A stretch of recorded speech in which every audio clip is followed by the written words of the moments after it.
All right, hello. I'm Nat Pryce, and today I'm going to be sharing some half-formed thoughts about metaphor, about technical debt, and Conway's law.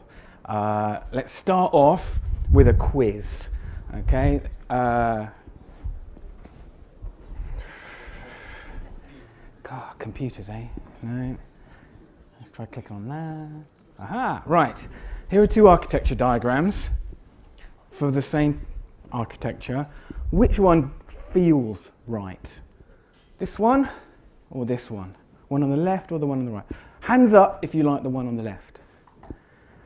Ah, contrary. Hands up if you like the one on the right. Yeah, that's what I'm going to be talking about.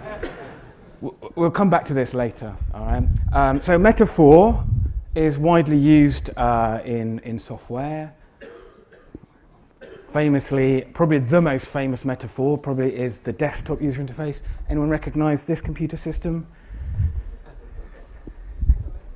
Not Mac OS, no. This is the Lisa. This was the first ever desktop operating system.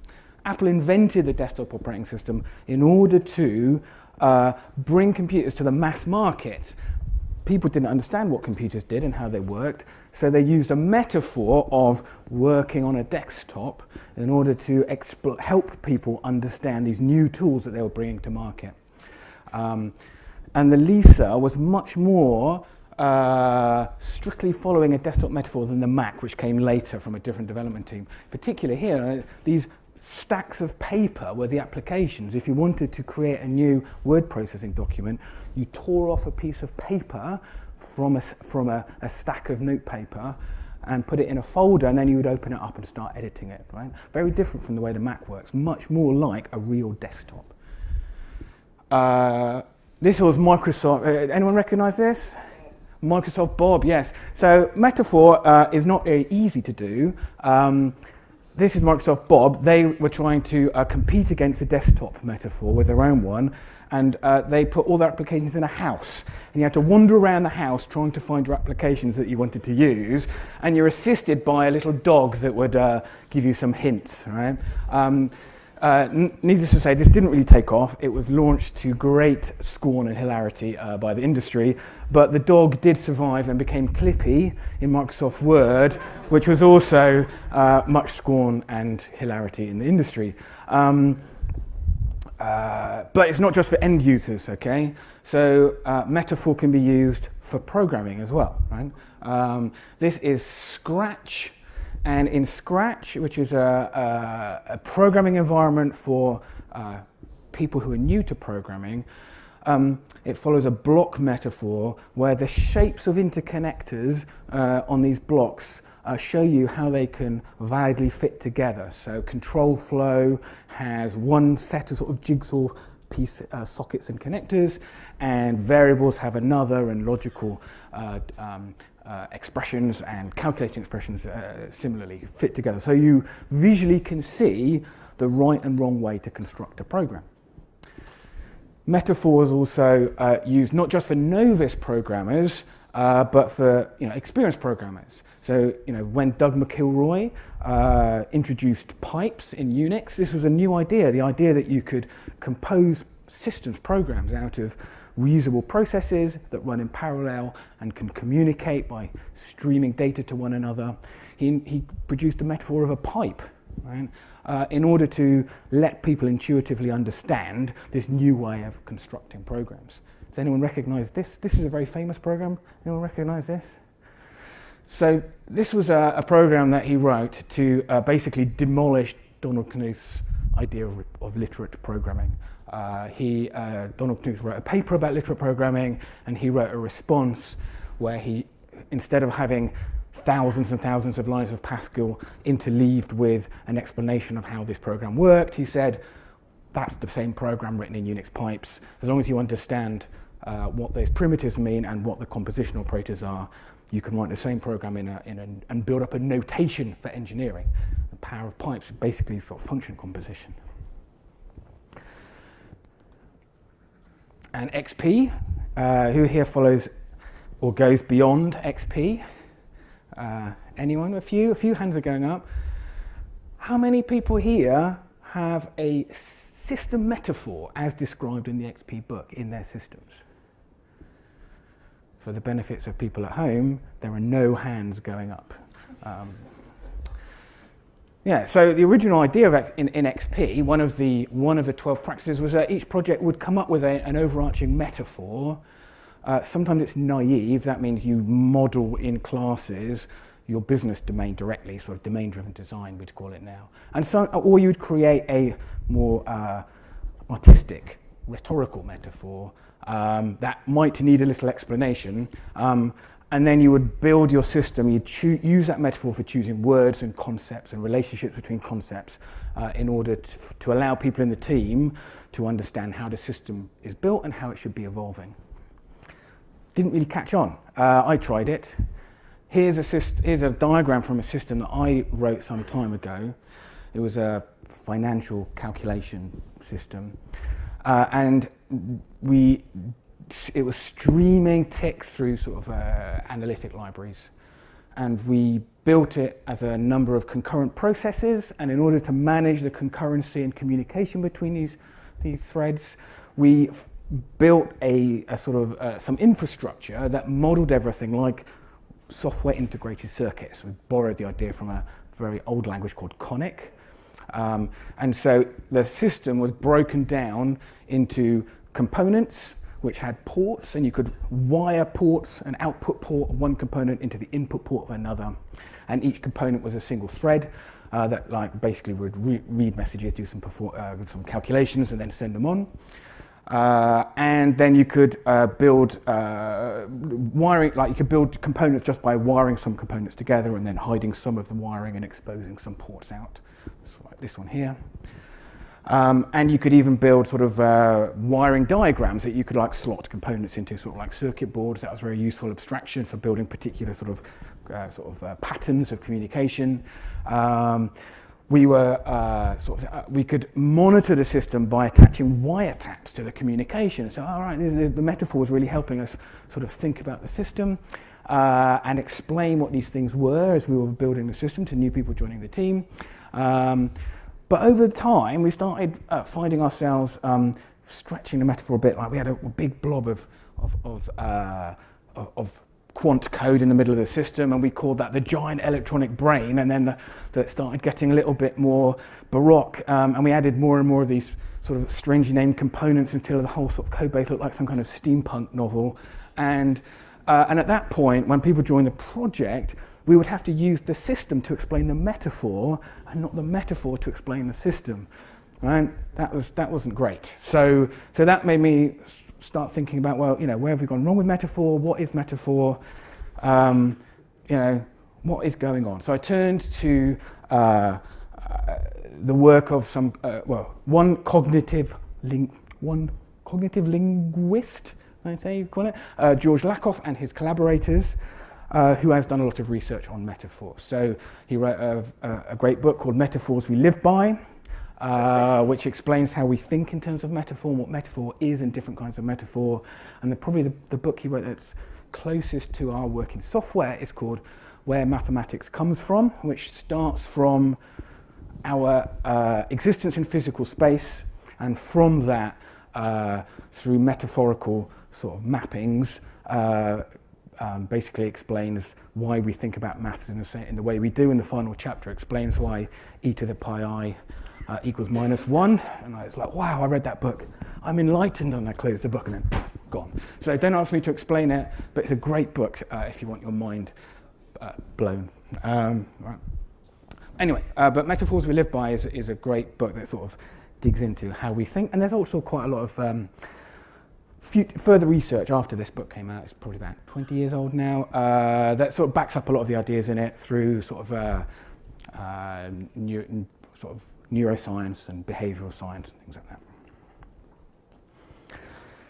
So the metaphors that we were using in the system where it all went a bit out of control, and you know, the desktop metaphor and the sort of block programming metaphors and scratching Unix pipes are what Lakoff would call a figurative metaphor. They're deliberately chosen, and you choose one and form one in order to explain something new to people who are looking at something that they don't really understand. So someone who is unfamiliar with the concept can sort of stop and think, this thing which I don't understand sort of behaves like that. How could that be true? And then they can use their understanding of relationships between concepts in the metaphorical domain to predict how the behavior of this unfamiliar domain will behave. So the sort of one of the key aspects of these figurative metaphors is that they're arresting. They stop you thinking for a moment and make you think about how things could be true, and then you can continue. So it can see why in the middle of a software system, when you're working on it, you don't want to constantly be sort of stopping and thinking, how could that be true? How could that be true? How could that be true? They can see that could get quite annoying. So I can see why a lot of systems don't use figurative metaphor.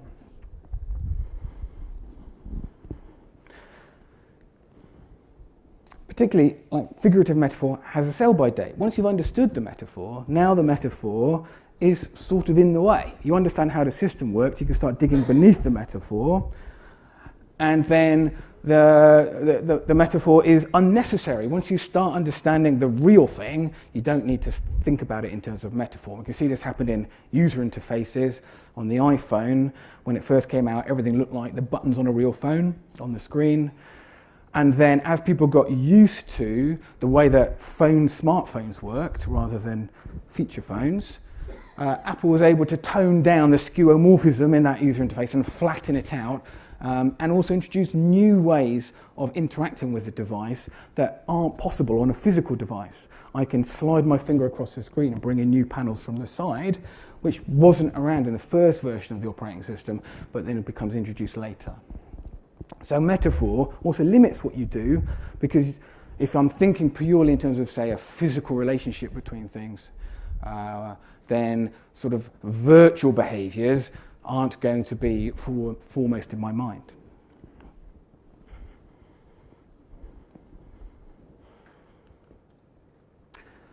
And over time, we completely forget what the original domain even is. Right? We have a metaphor originally, then we forget the meanings of the metaphorical domain, and now we've just got empty jargon. So, you know, this is what Lakoff calls an idiom. So kick the bucket, for example, is an idiom. Does anyone know what kick the bucket means? It means to die, but do you know why kicking a bucket means to die? Is it a reference to death by hanging? It's not, but it's very close. It's not a bucket like that. Bucket was a 15th century term, English term, for the frame on which you hung an animal that you were going to butcher. So when you butchered the animal, as it died, it would thrash about and kick the bucket. Now we've completely forgotten what bucket means, right? And it becomes an empty idiom. You have to know that kick the bucket means die. If you're learning English, you have to learn that, right? Now we have quite a lot of these in computing. So a library used to be a physical library. You had to go to a room where the librarian kept boxes of cards and check out the cards and put them into your program, and then when you finish using it, take it back to the library. Now, we just get it off NPM, right? If it's still there. Patches used to be physical patches, like sticky tape that you put over holes that you'd punched accidentally in the wrong place on your card. Right? A log used to be a log. It used to be literally a piece of wood that was tied to a knotted line, and on a ship, if you wanted to know how fast you were going, you threw the log out the back and timed a minute or 2 minutes or however long, and the line would reel out, right? And then you count the number of knots that had reeled out. Then the captain went and wrote it in his logbook, and then eventually logging became the term for just sort of writing things down over and over and over again. Right? And we're full of idioms like this in computing that you just have to learn the jargon because we've forgotten what the actual metaphor is. In fact, we, in the patterns community, use the word idiom to mean a pattern that's specific to a programming language. That's not the real meaning of idiom, so even our use of the word idiom is an idiom. So this makes me realize that figurative metaphor, deliberate figurative metaphor, right, is itself technical debt. It has a use It has a useful time period in which it's bringing value, but after that it starts becoming less and less valuable, eventually becomes providing negative value. When you have to explain the idiom or the metaphor in terms of the system rather than the other way around, that metaphor is no longer providing value. So if you're going to pick a figurative metaphor, you've got to think, how long is it going to last for? What's my plan for removing it when it no longer becomes useful?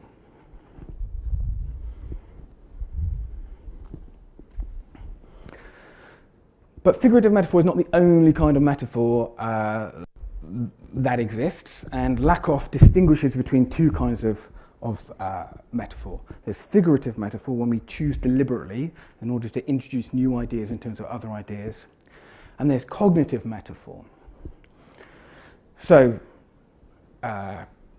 Lakoff is a proponent of embodied cognition.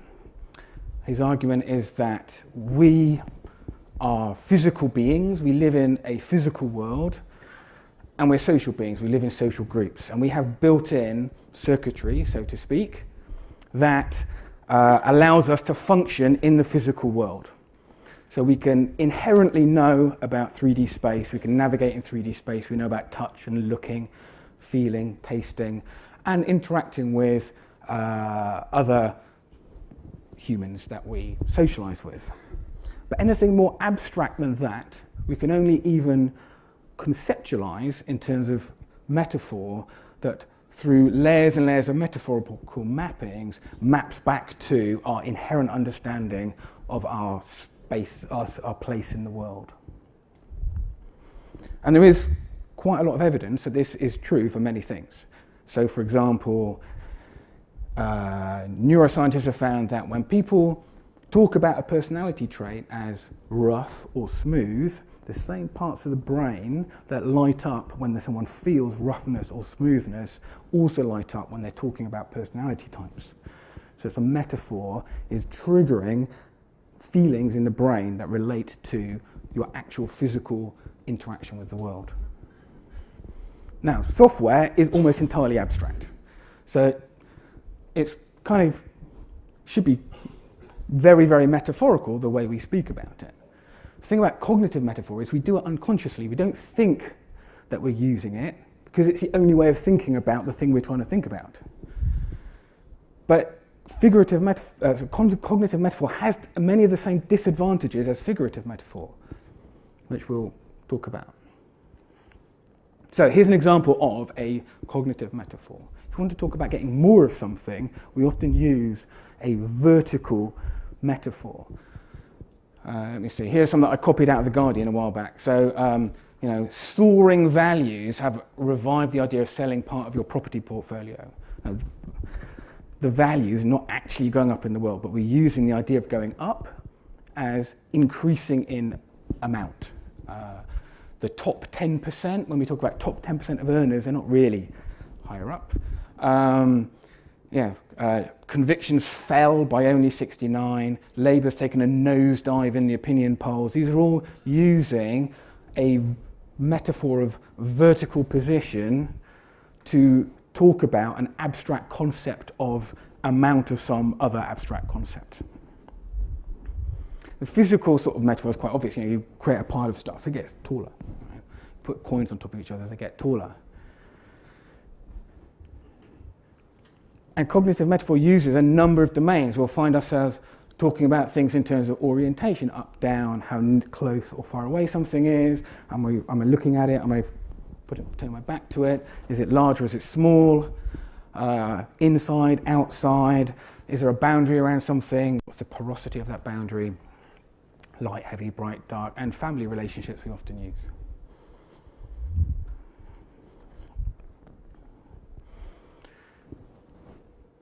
So, coming back to the quiz at the beginning, here we're using a vertical metaphor to talk about some abstract concepts in our computer systems. So, why is hardware at the top and applications at the bottom? Why is actually, most of the time, we want applications to be at the top and hardware at the bottom. It's a metaphor, it's inherent. We just think about these things like that because of the way we naturally map physical and social things to abstract things. They're very common mappings that are always applied. Some of them are cultural, but many of them are very inherent. We think, we'll have a look at those in a bit, but let's ask another question. On this diagram here, the right one, apart from that guy over there who thinks this one's right, where would you put the user interface? Anyone think it would top? Anyone else think at the bottom? No? Right, let me see if I was right when I wrote these slides. Yes, at the top. Right? You put that's wrong. That's wrong. That's completely wrong. Right?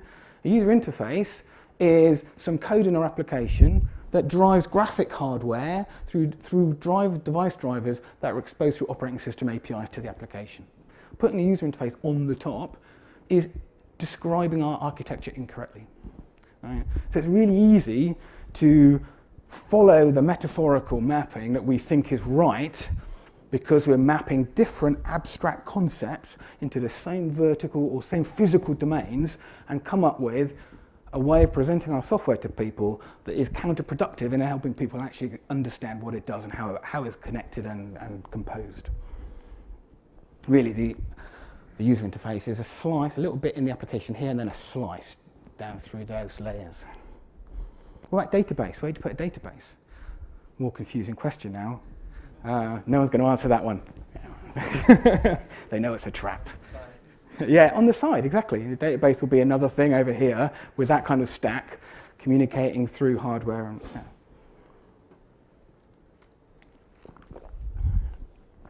So we take the same physical concepts and we metaphorically map them onto very different abstract concepts, often mixing them up by accident and then confusing people. So up and down we use to mean more or less, happy or sad, abstract or concrete, pure or corrupt, people or animals, controlling or controlled, and many, many, many other abstract relationships we talk about in terms of vertical relationships.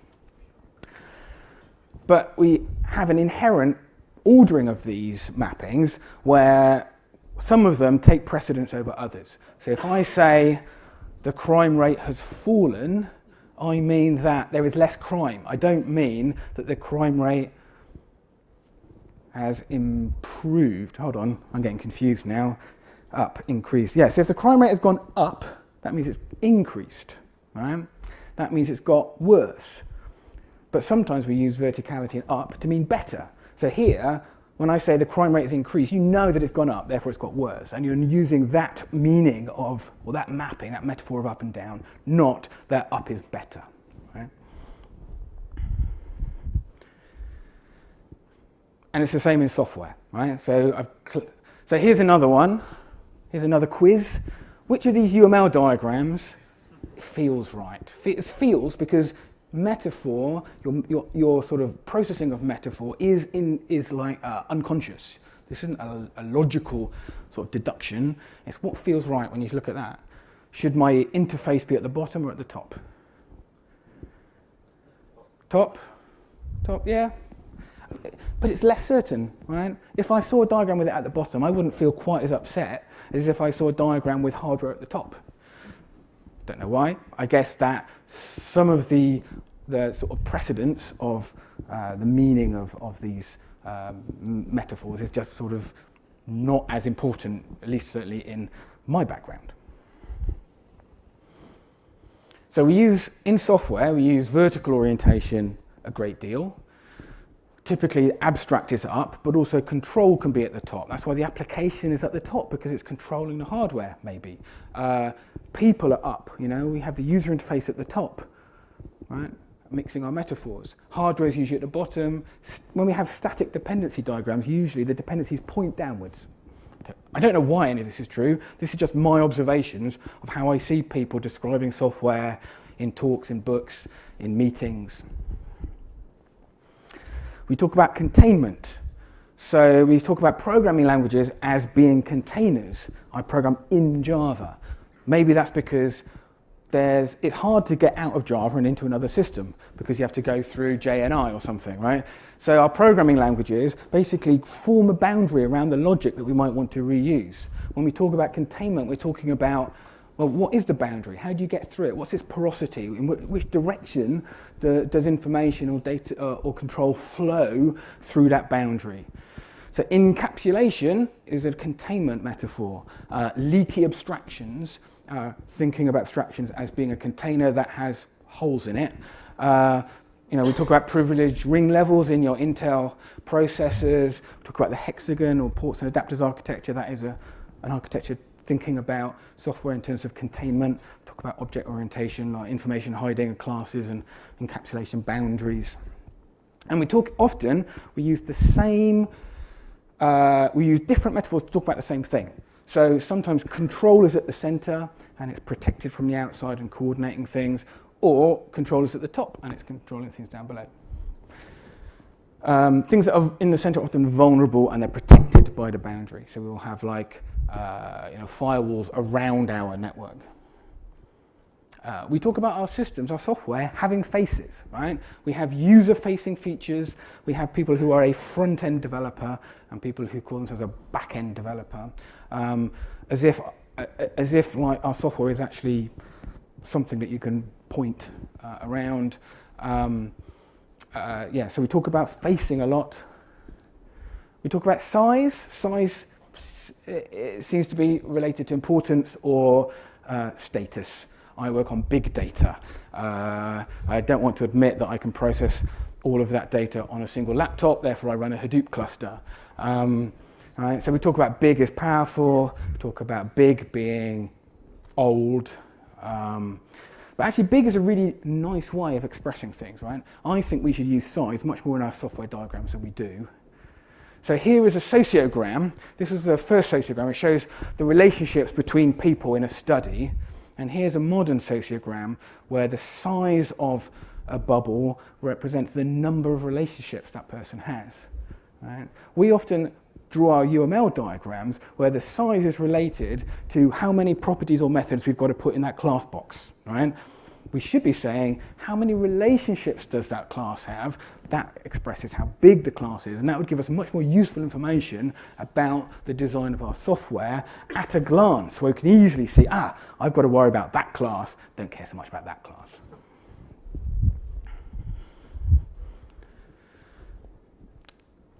And so we think about software and anything abstract through metaphor, through what Lakoff calls entailment and coherence. So we will, if we're going back to the using vertical domain to mean amount of stuff, if I see that, my shares took a nosedive only in free fall, that's expressing a lot in very few words. It's saying they suddenly started losing value, and the loss of value is like out of control, right? So I'm able to express a great deal of risk, of personal values, of how I expect the reader to react to this message by picking words within the metaphorical domain that you can understand the severity and things like that inside that metaphor. And then I might want to bail out of my stock before it hits rock bottom. Right? So if you mix your metaphors, if I put my user interface on top of my application, then my instinctive reasoning through metaphor can make me make the wrong decisions about that software.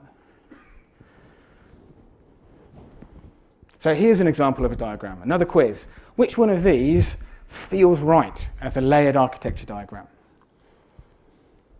Left or right? Left? Left. Right, I hear left. Why? Here, I've made some of these things bigger. Here, they're unbalanced. Here, you're thinking this doesn't look right because if I built a stack of bricks like that, it would fall over because of gravity. Right? Right? So I make them bigger in my diagram, and now it feels balanced, but now size expresses things. Is the ORM layer as important, as big, as complicated, as coupling as my database? That's what I should be expressing. I should be thinking about what does size mean. Maybe I should maybe slim these layers down to sort of make people not feel uncomfortable when they see diagrams like that.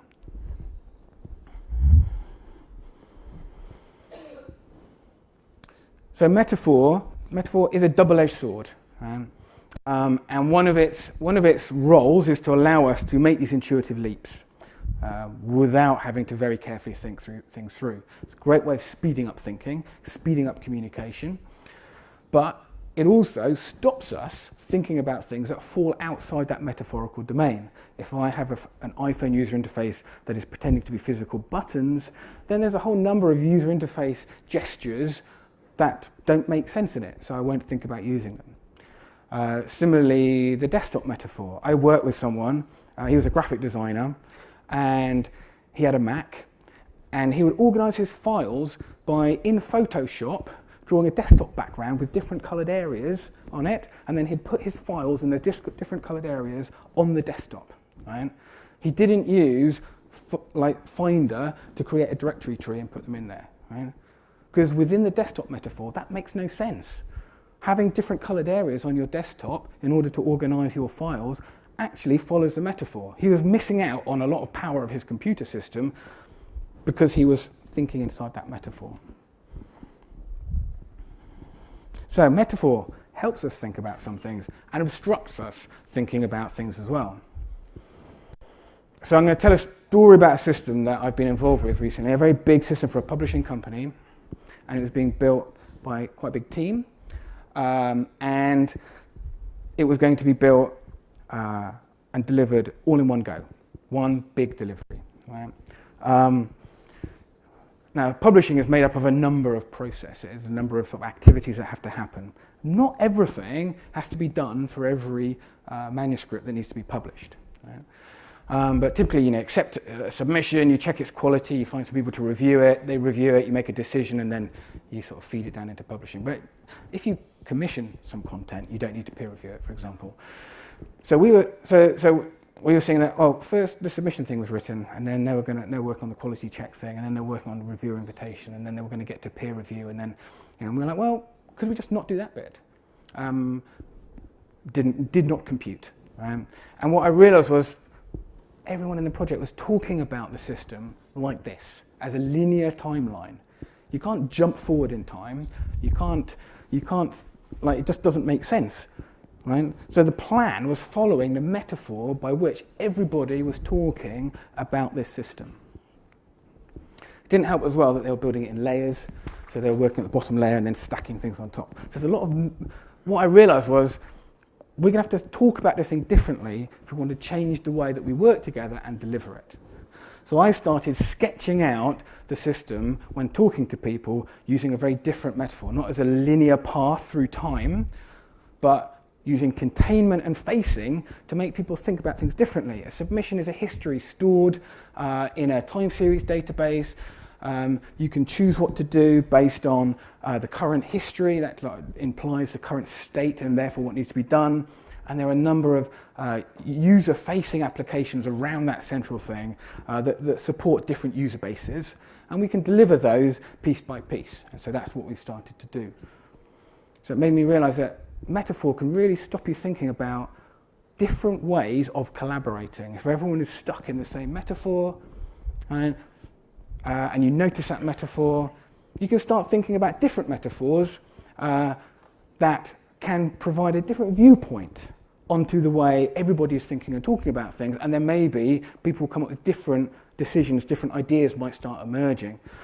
So I talked with the business people, with stakeholders, with product owners, until they started writing these diagrams by themselves, and then people started doing it with the developers teams, and then suddenly people started thinking about things differently. It was really quite striking. It was so Lakoff's work is science. Right? He's done science. This is one anecdote. So I'm not saying this approach is universally applicable, or even that this is actually why it worked. I just think it seemed to for me. So this is why I'm saying it's half-formed thoughts. If other people try this and it works, let me know.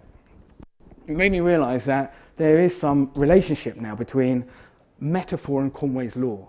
Conway's law is that if an organization is building a system, the structure of the system will match the organization's communication structure. As Eric Raymond said, if you have 4 groups working on a compiler, you will get a 4-pass compiler. Right? Because they'll work out how to work together on things and how to pass data between the things they're working on, and they'll end up with 4 modules that they slot together. Right? So most people sort of think about, 4 groups, 4 passes, 4 matches. What struck me was this pass. Pass is a metaphor, right?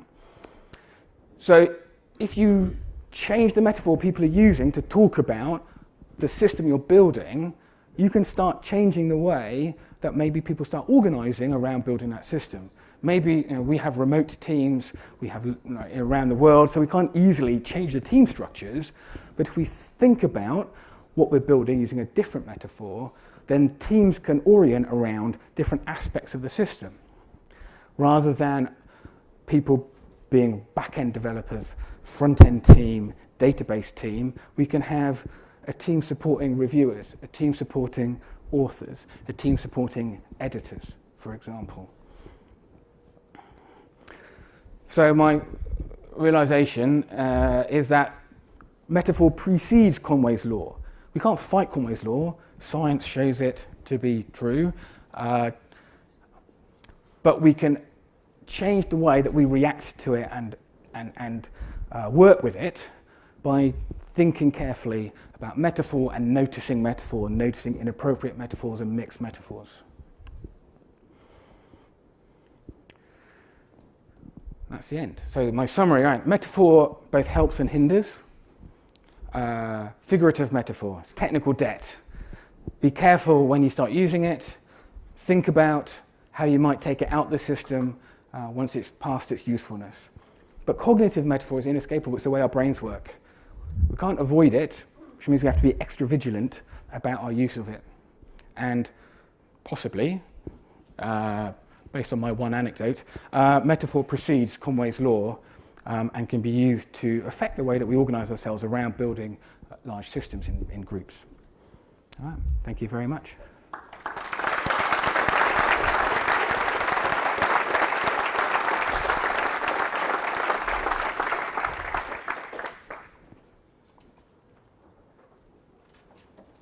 Do we have time for questions? Are there any questions?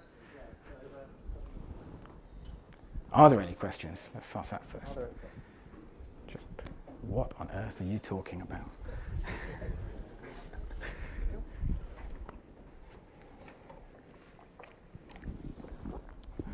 Hi, I have read Metaphors You Live By.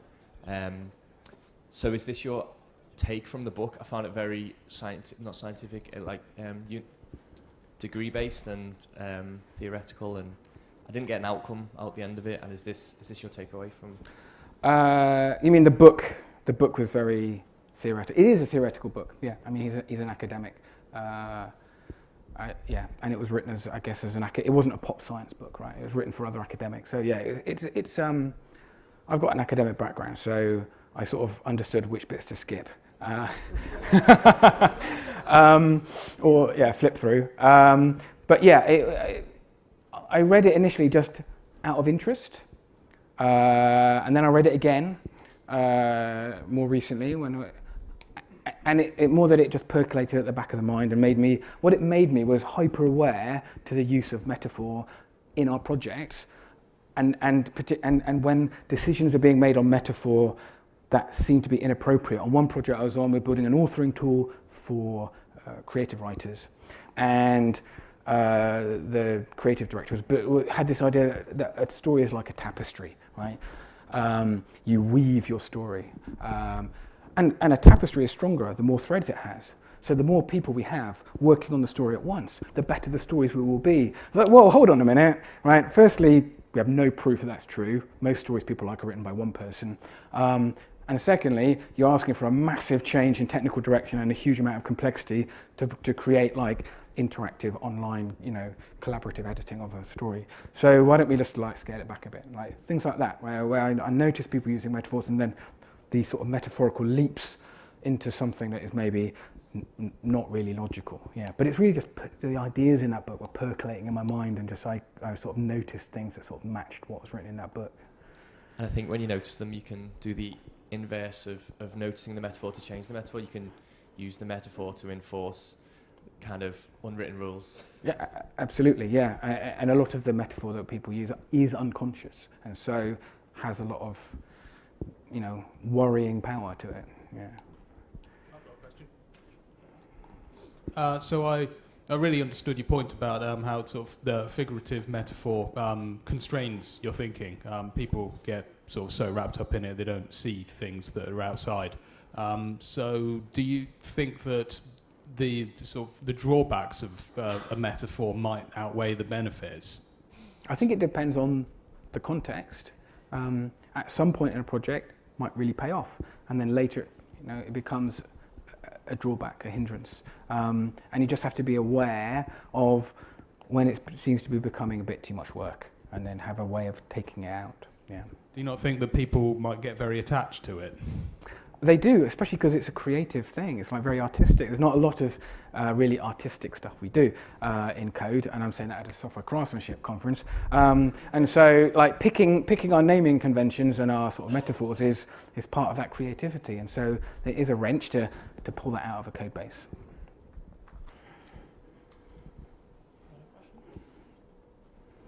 I'm not sure if this is a question or a comment, but I immediately start thinking about domain-driven design. And it makes me feel as if the domain experts are the ones that are originating the metaphors. And so perhaps my question is, how much power or how much influence does the developer really have if they're practicing domain-driven design in their usage of metaphors? I guess the more you talk to the domain experts and the business people who are using your system or understand the sort of business context, the more you can feed back, right? So in some systems I've worked on, I've discovered new concepts through refactoring and discovering commonality and then extracting it and then realizing what is this and having to come up with a name for it. And then being able to feed that back to the business is useful because we now have a new thing to talk about which they hadn't realized was there before. So, like Sandra was saying, the more we talk to the business about the systems we're building, the more that feedback is going both ways. More question at this question?